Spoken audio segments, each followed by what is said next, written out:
বিশ্বব্যাংক ও আন্তর্জাতিক মুদ্রা তহবিল IMF এর বসন্তকালীন সভার তৃতীয় দিনে বাংলাদেশ প্রতিনিধি দল একাধিক গুরুত্বপূর্ণ বৈঠকে অংশ নিয়েছে। এর মধ্যে উন্নয়নশীল দেশগুলোর বেসরকারি খাতে বিনিয়োগ সহায়তাকারী সংস্থা ইন্টারন্যাশনাল ফাইন্যান্স কর্পোরেশন IFC এর সঙ্গে বৈঠক ছিল বিশেষভাবে তাৎপর্যপূর্ণ। বৈঠক শেষে অর্থমন্ত্রী জানান, বাংলাদেশের বিভিন্ন খাতে বিনিয়োগ বাড়াতে আগ্রহী IFC। বিশেষ করে টাকার অবমূল্যায়নের কারণে অনেক ব্যবসা প্রতিষ্ঠান ও ব্যাংকের মূলধন ক্ষতিগ্রস্ত হওয়ায় এই পরিস্থিতিতে ব্যাংক খাতে তারল্য সহায়তা দিতে চায় সংস্থাটি। কারণে তো অনেক বিজনেস হাউস অনেকেই ক্যাপিটাল ইরোশন হয়েছে। এটা আছে, গভর্নমেন্টের অনেকগুলো প্রজেক্টও বন্ধ আছে, ব্যাংকিং সেক্টরে একটা বড় ডেফিসিট আছে, যারা ব্যাংকগুলো বিভিন্নভাবে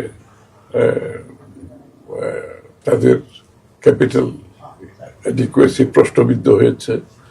তো এইগুলোর সার্বিক সমাধানে আমরা IFC খুব ইন্টারেস্ট দিয়েছে এবং ব্যাংকগুলোকে লিকুইডিটি দেওয়ার, তারা ভালো অ্যামাউন্ট একটা লিকুইডিটি দেবে ব্যাংকগুলোকে, তারপরে ট্রেড সাপোর্ট দেবে।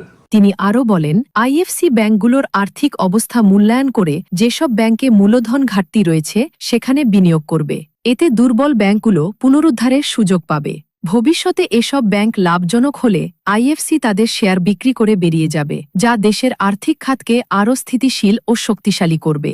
ব্যাংক সার্ভে করে যেখানে মনে করবে যে তাদের ক্যাপিটাল ডেফিসিট আছে, যেখানে করলে এখান থেকে এই ব্যাংকটাকে রিভাইভ করে, ওখান থেকে তাদেরও লাভ আছে। তো তারা তো ব্যাংক রিভাইভ হইলে, লাভবান হইলে একসময় এই শেয়ার বিক্রি করে তারা চলে যাবে। তা আমাদের তো কোনো সমস্যা নেই, কারণ শেয়ার তো আলটিমেটলি বাংলাদেশেই থাকতেছে। মাঝখান থেকে এই রুগ্ন ব্যাংকগুলোকে উঠে আসার একটা সুযোগ সৃষ্টি হবে। এছাড়া অর্থমন্ত্রী যুক্তরাষ্ট্রভিত্তিক বিনিয়োগ ব্যাংক JP মর্গান চেজ কর্মকর্তাদের সঙ্গে বৈঠক করেন। সেখানে বাংলাদেশের পুঁজিবাজার উন্নয়ন, নতুন আর্থিক পণ্য চালু, বিশেষ করে বন্ড মার্কেট সম্প্রসারণ এবং আন্তর্জাতিক বিনিয়োগ আকর্ষণের বিষয়ে আলোচনা হয়।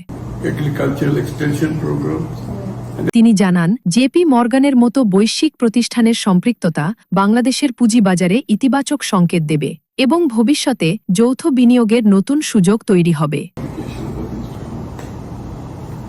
অন্যদিকে সভায় অংশ নিয়ে IMF এর ব্যবস্থাপনা পরিচালক ক্রিস্টালিনা জর্জিয়েভা সতর্ক করে বলেন, মধ্যপ্রাচ্যের চলমান সংঘাতের প্রভাবে এশিয়ার কিছু দেশ উল্লেখযোগ্য আর্থিক ঝুঁকির মুখে রয়েছে, যা বৈশ্বিক অর্থনীতিতেও প্রভাব ফেলতে পারে।